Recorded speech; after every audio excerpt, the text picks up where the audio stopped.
L'édito politique sur Europe 1 avec Le Figaro. Bonjour Alexis Brézet. Bonjour Dimitri, bonjour à tous. C'est une petite musique qui monte depuis quelques jours. Michel Barnier pourrait-il tomber sur le budget, victime d'une motion de censure que voteraient la gauche et le Rassemblement national? Est-ce que cela vous paraît vraisemblable, Alexis? Disons Dimitri que depuis septembre, alors qu'on sait très bien que le gouvernement Barnier est un gouvernement en sursis, qu'il suffit que Marine Le Pen baisse le pouce pour le faire tomber, disons qu'on avait fini par ne plus prendre la menace très au sérieux.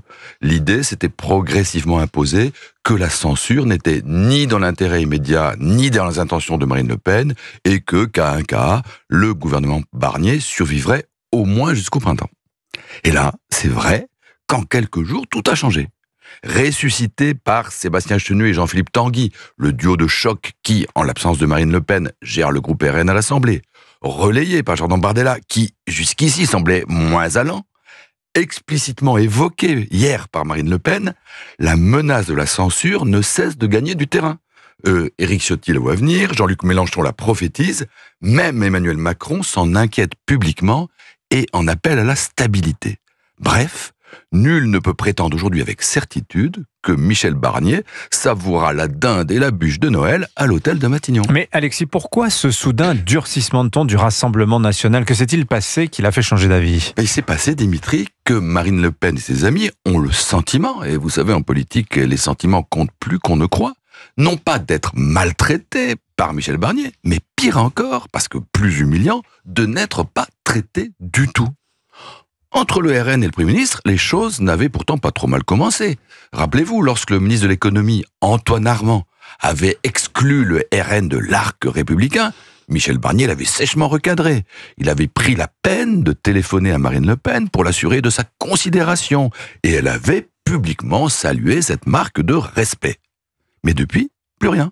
Ni rendez-vous, ni contact, ni surtout aucune marque politique de cette fameuse considération.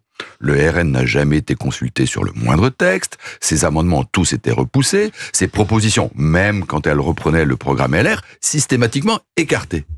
Pire, alors que Michel Barnier, pour s'assurer la bienveillance parlementaire des uns et des autres, s'est mué depuis quelque temps en Père Noël budgétaire, à Laurent Wauquiez un recul sur les retraites, à Gérard Larcher un cadeau pour les départements, à David Lisnard aujourd'hui un geste pour les communes, à Gabriel Attal demain une concession sur les allègements de charges, eh bien, il n'a pas eu la moindre attention pour Marine Le Pen. Il ne lui a pas offert ce trophée symbolique dont elle pourrait se prévaloir auprès de ses électeurs qui, et ça on le lit dans les sondages, ne voient plus très bien pourquoi leur parti devrait assurer la survie de ce gouvernement, pas très enthousiasmant, et qui les traite si mal. Ajoutez à cela le fameux réquisitoire judiciaire et le sentiment d'un acharnement contre Marine Le Pen, qu'il a évidemment nourri dans son camp, et vous aurez toutes les explications de cette volonté punitive qui anime aujourd'hui le RN. Mais alors, Alexis, si la situation est telle que vous le dites, Michel Barnier est condamné? Pas forcément. Alors, c'est vrai, les électeurs du RN sont pour la censure. Les cadres du RN sont pour la censure. Les députés du RN sont pour la censure. Mais Marine Le Pen résiste encore et toujours. Elle voit bien le danger pour elle d'apparaître en ingénieur du chaos politique, institutionnel, financier, ce chaos dans lequel une motion de censure précipiterait inévitablement le pays. Elle sait bien qu'une partie de son électorat, actuel et potentiel, considère Michel Barnier comme un moindre mal et ne lui pardonnerait pas de ramener la gauche au pouvoir. Alors elle menace, mais c'est pour qu'on la retienne de faire un malheur. Au fond, elle n'attend qu'une chose, que Michel Barnier, et ça tombe bien, il se voit enfin lundi, que Michel Barnier lui donne une ou deux raisons de ne pas le censurer. L'édito politique sur Europe 1. Merci beaucoup Alexis Brézet. La une du Figaro ce matin, justement, le RN accentue la pression sur Michel Barnier et Boris Johnson rencontre avec l'ancien Premier ministre britannique à l'occasion de l'apparition de ses mémoires en français. Tiens, je vous les montre à l'antenne parce qu'ils sont arrivés sur Europe 1. C'est très épais comme livre. Il décrit notamment Emmanuel Macron comme une nuisance sur certains sujets. Rencontre avec Arnaud de Lagrange, c'est savoureux. Merci beaucoup Alexis.